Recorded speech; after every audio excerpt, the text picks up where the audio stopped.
Hello and welcome guys. তুমি যদি আরপিএফে চাকরি করতে চাও তো এই ভিডিওটি তোমার জন্য। রেলওয়ে রিক্রুটমেন্ট বোর্ডের মাধ্যমে প্রকাশিত হয়ে গেছে আরপিএফের চাকরির বিজ্ঞপ্তি। কোন পদে নিয়োগ হবে? তোমাদের নিয়োগ হবে আরপিএফ কনস্টেবল এবং সাব ইন্সপেক্টর পদে নিয়োগটি হবে, তোমরা দেখতেই পাচ্ছ। এবং তোমাদের নোটিফিকেশন নাম্বার এখানে দেওয়া আছে, নোটিফিকেশন নাম্বার চেক করে নিতে পারো। তোমরা কবে থেকে অনলাইনের মাধ্যমে আবেদন করতে পারবে, কোয়ালিফিকেশন কী লাগবে, এজ কীরকম লাগবে, তাছাড়া সিলেকশন প্রসেস কীভাবে হবে এবং এক্সাম সিলেবাস কী থাকবে, সম্পূর্ণ ডিটেলস আলোচনা করব এই ভিডিওতে। ভিডিওটি তোমরা প্রথম থেকে শেষ পর্যন্ত দেখতে থাকো। তোমরা দেখতেই পাচ্ছ কবে থেকে আবেদন করতে পারবে, আবেদনের ডেট দিয়ে দিয়েছে। তোমরা অনলাইনের মাধ্যমে আবেদন করতে পারবে 15/4/2024 থেকে আবেদন করতে পারবে। কোন কোন পোস্টে? সাব ইন্সপেক্টর এবং কনস্টেবলদের দুটো পোস্টেই তোমরা আবেদন করতে পারবে। এবং আবেদনের শেষ তারিখ থাকবে 14/5/2024, অর্থাৎ মে মাসের 14 তারিখে লাস্ট ডেট থাকবে। বেতন কত দেওয়া হবে এই পোস্টে? তোমাদের বেতন দেওয়া হবে এই পোস্টে আরপিএফ সাব ইন্সপেক্টর পদে পার মান্থ 35,400 থেকে বেতন শুরু হবে এবং বয়স হতে হবে 20 থেকে 28 বছরের মধ্যে। এই পোস্টে আবেদন করতে হলে বয়স হতে হবে 20 থেকে 28 বছরের মধ্যে। কতগুলো ভ্যাকেন্সি আছে? 452টি ভ্যাকেন্সি আছে। এবং আরপিএফ কনস্টেবল এই পদের ক্ষেত্রে তোমাদের বেতন দেওয়া হবে 21,700 এবং এখানে বয়স হতে হবে 18 থেকে 28 বছরের মধ্যে। এখানে ভ্যাকেন্সি আছে 4,208টি। টোটাল তোমাদের ভ্যাকেন্সি আছে 4,660টি। তোমাদের কোয়ালিফিকেশন কী লাগবে? যারা সাব ইন্সপেক্টর পদে আবেদন করবে তাদের কোয়ালিফিকেশন কী লাগবে? গ্র্যাজুয়েশন, শুধুমাত্র গ্র্যাজুয়েট হলেই হতে, মিনিমাম কোয়ালিফিকেশন গ্র্যাজুয়েশন হলেই হবে। এবং যারা আরপিএফ কনস্টেবল আবেদন করবে তাদের কোয়ালিফিকেশন কী লাগবে? তাদের কোয়ালিফিকেশন লাগবে 10 পাস, মিনিমাম কোয়ালিফিকেশন 10 পাস হলেই আবেদন করতে পারবে। তোমাদের আরেকটি গুরুত্বপূর্ণ ইনফরমেশন এখানে বলে দেওয়া আছে 3 বছরের রিল্যাক্সেশন আছে। কিসের জন্য? কোভিড প্যান্ডেমিকের জন্য তোমাদের দেওয়া আছে। এখানে দেখতে পাচ্ছ 3 বছরের রিল্যাক্সেশন পাবে, অর্থাৎ তোমরা আবেদন করতে পারবে 18 থেকে, যারা কনস্টেবল পদে আবেদন করবে 18 থেকে 31 বছর পর্যন্ত। আর যারা সাব ইন্সপেক্টর পদে আবেদন করবে তাদের বয়স 20 থেকে 31 পর্যন্ত আবেদন করতে পারবে। এবং বয়স ধরা হবে, এজ কাউন্ট হবে তোমাদের 1/7/2024 হিসেবে তোমাদের বয়স কাউন্ট হবে। আবেদন ফি কত লাগবে? এক্সামিনেশন ফি তো তোমাদের ইউআর ক্যান্ডিডেট হলে 500 টাকা আবেদন ফি লাগবে। আর যারা এসসি এসটি, ফিমেল ক্যান্ডিডেট এবং মাইনরিটিস ক্যান্ডিডেট অথবা ইকোনমিক্যাল ব্যাকওয়ার্ড ক্লাস থেকে বিলং করে তাদের 250 টাকা এক্সামিনেশন ফি লাগবে। তোমরা ভ্যাকেন্সি দেখে নাও। তোমাদের কনস্টেবল পদে যে ভ্যাকেন্সি আছে মেলদের, ইউআরদের আছে 1450টি ভ্যাকেন্সি এবং এসসিদের 536টি, এসটিদের আছে 268টি, মেল ক্যান্ডিডেটদের বলছি। ওবিসিদের আছে 966টি, ইডব্লিউএসদের আছে 357টি এবং টোটাল তোমাদের মেল ক্যান্ডিডেট 3577টি ভ্যাকেন্সি আছে।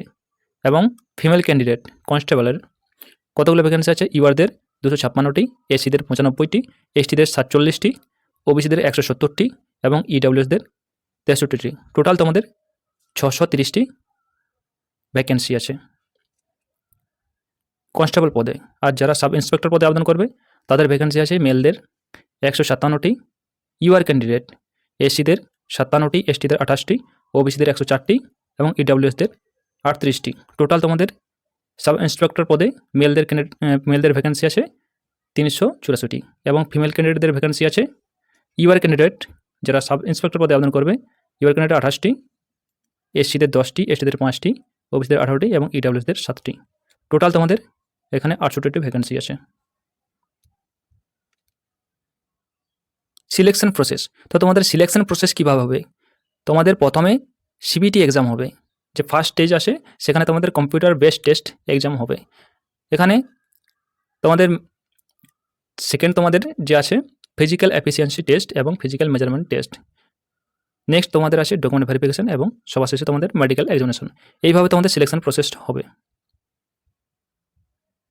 তোমাদের সিবিটি টেস্টে কী থাকবে? তোমাদের এখানে থাকবে জেনারেল অ্যাওয়ারনেস জিকে 50টা কোয়েশ্চেন থাকবে 50 নম্বরে, অরিথমেটিক থাকবে 35টি কোয়েশ্চেন 35 নম্বরের এবং রিজনিং থাকবে 35টি কোয়েশ্চেন 35 নম্বরের। টোটাল তোমাদের 120 নম্বরের পরীক্ষা হবে, 120টি কোয়েশ্চেন থাকবে। টাইম থাকবে তোমাদের 90 মিনিট। এখানে দেওয়া আছে 90 মিনিট টাইম থাকবে, অর্থাৎ 1.5 ঘন্টা তোমরা টাইম পাবে। এখানে কিন্তু তোমাদের নেগেটিভ মার্কিং থাকবে 1/3 হিসাবে নেগেটিভ মার্কিং থাকবে। এক্সাম সিলেবাস কিন্তু তোমাদের সাব ইন্সপেক্টর পদে এবং কনস্টেবল পদের সেম থাকবে, কিন্তু কোশ্চেন তোমাদের থাকবে লেভেল আলাদা আলাদা। পিএমটি অর্থাৎ ফিজিক্যাল মেজারমেন্ট টেস্ট, এখানে তোমাদের কত হাইট হতে হবে ছেলেদের এবং মেয়েদের। ইউআর ওবিসি ক্যান্ডিডেট হলে ছেলেদের হাইট হতে হবে 165 সেন্টিমিটার আর মেয়েদের 157 সেন্টিমিটার। এবং চেস্ট হতে হবে ছেলেদের 80 সেন্টিমিটার এবং ফুলিয়ে করতে হবে 50 সেন্টিমিটার। আর যারা এসটি এসসি আছে তাদের হাইট হতে হবে মেল ক্যান্ডিডেট 160 সেন্টিমিটার এবং ফিমেল ক্যান্ডিডেট হলে 152 সেন্টিমিটার। চেস্ট হতে হবে 76.2 থেকে 81.2 সেন্টিমিটার পর্যন্ত চেস্ট হতে হবে, এটা ফুলিয়ে করতে হবে। এবং যারা গারওয়ালি, গোর্খা, মারাঠা, ডোগরা, কমিউনিজ এই ক্যাটাগরি থেকে বিলং করে তাদের ছেলেদের হাইট হতে হবে 163 সেন্টিমিটার এবং মেয়েদের ফিমেল ক্যান্ডিডেটদের 155 সেন্টিমিটার হাইট হতে হবে। আর 80 সেন্টিমিটার চেস্ট হতে হবে এবং 85 সেন্টিমিটার ফুলিয়ে চেস্ট করতে হবে। এখানে তোমাদের চেস্ট অনলি ফর মেলদের জন্য চেস্ট আছে। দৌড় কত থাকবে? কনস্টেবল পদে যারা মেল প্রার্থী আবেদন করবে তাদের দৌড় থাকবে 5 মিনিট 45 সেকেন্ডে 1600 মিটার রানিং কমপ্লিট করতে হবে এবং তার সাথে 14 ফুট লং জাম্প এবং 4 ফিট হাই জাম্প।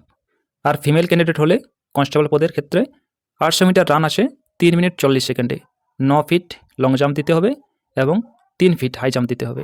এগুলো থাকবে কোয়ালিফাই নেচার, সবই কোয়ালিফাই নেচার। নেক্সট যে আছে সাব ইন্সপেক্টর পদে, এই পদের ক্ষেত্রে ছেলেদের রান হবে 6 মিনিট 30 সেকেন্ডে 1600 মিটার এবং লং জাম্প 12 ফিট এবং হাই জাম্প 3 ফিট 9 ইঞ্চি। আর যারা সাব ইন্সপেক্টর ফিমেল পদে আবেদন করবে তাদের 800 মিটার 4 মিনিটে কমপ্লিট করতে হবে, তার সাথে 9 ফিট লং জাম্প আর 3 ফিট হাই জাম্প। এই ছিল ভিডিওটি। ভিডিওটি যদি তোমাদের কাছে ইনফরমেটিভ হয় তাহলে ভিডিওতে লাইক করো, আর চ্যানেলে নতুন হলে চ্যানেলটি অতি অবশ্যই সাবস্ক্রাইব করো। ধন্যবাদ।